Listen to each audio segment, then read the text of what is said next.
For the next few exercises, you get to launch your very own private blockchains and development environments on your very own personal server in the cloud.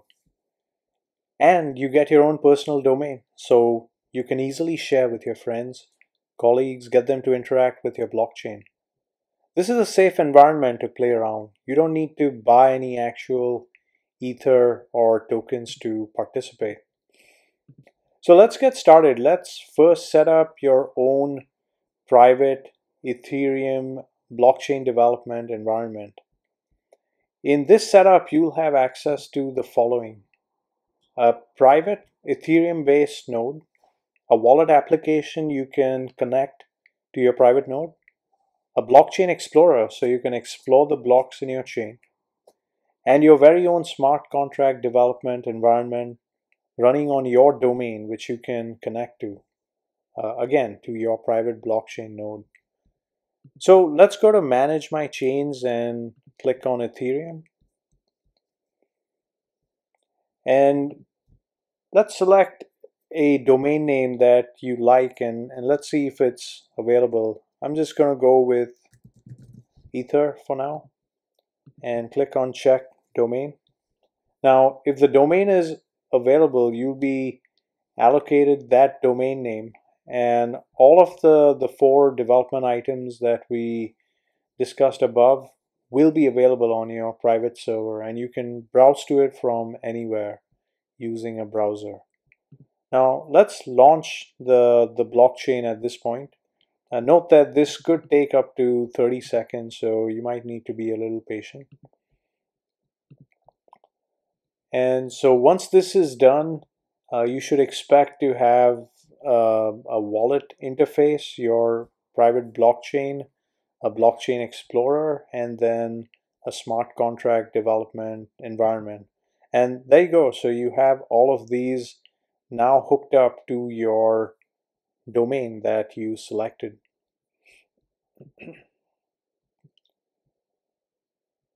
And the other thing is to interact with your Ethereum private blockchain. You will need some tokens, some credits, some Ether.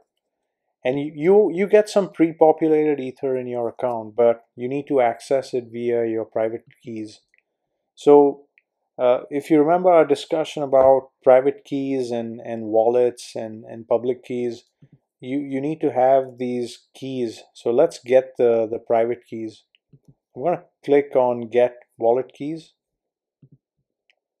And these are the keys we'll use to access our fake Ether funds on our private blockchain.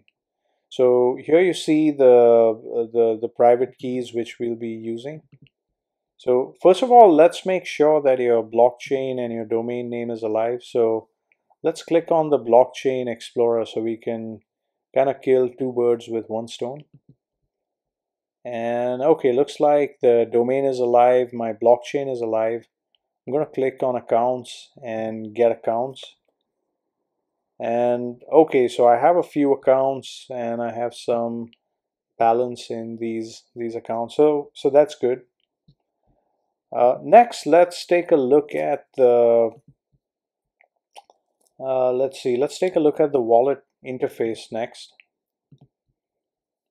and give it a few seconds to come up.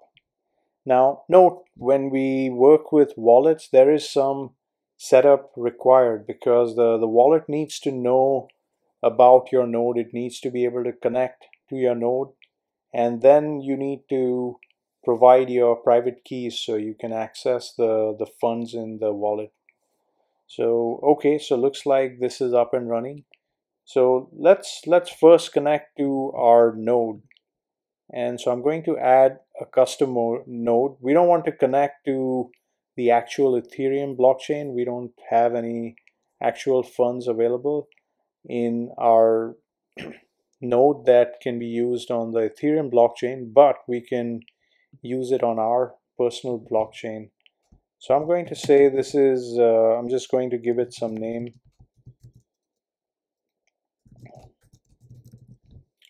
And then for the URL, you can just enter the domain name. And for port number, you can enter 7852. And let's click on custom because this is a custom node. So I'm going to now save and use the custom node. And if everything went right, it should say you're successfully connected to the node. All right, so at this point, we are ready to use our keys and make sure we are connected to our blockchain. So if I go to send ether and tokens, I can unlock the wallet with my private key. So let's go back and pick one of these private keys that we can use back out here. So I'm just going to copy and paste the private key and then unlock this wallet. Okay, so here you go. We can see this is our public address that corresponds to our private key, and here's the balance. And you can verify this on your blockchain. So if you look at this public address, let's go look at that on our blockchain explorer. So these numbers match up. So these are the same funds that we can now use to launch contracts or transfer funds on our blockchain. Last of all, let's take a look at the smart contract development environment. So it looks like this is live as well. And let's give it a couple of seconds to come up.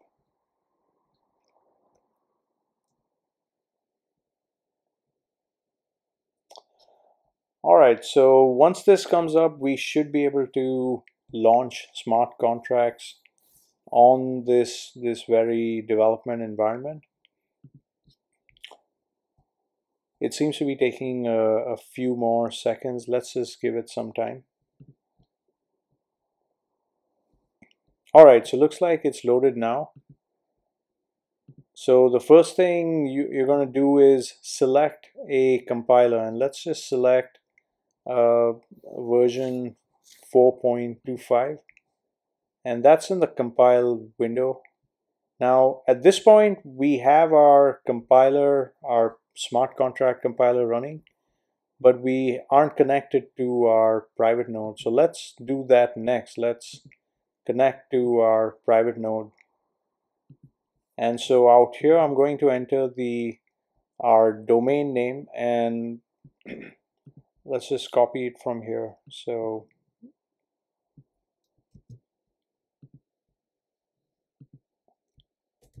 and if you remember, our Ethereum node is running on port 7852. So that's what I'm going to enter now and click OK. So let's try this one more time.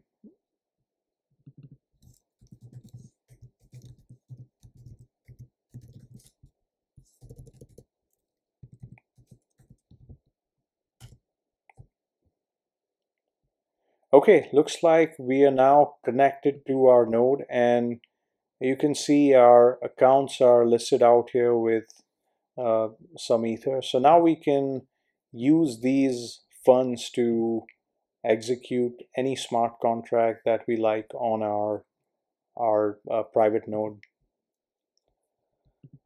Okay, so at this point your development environment is all set up and you're good to go.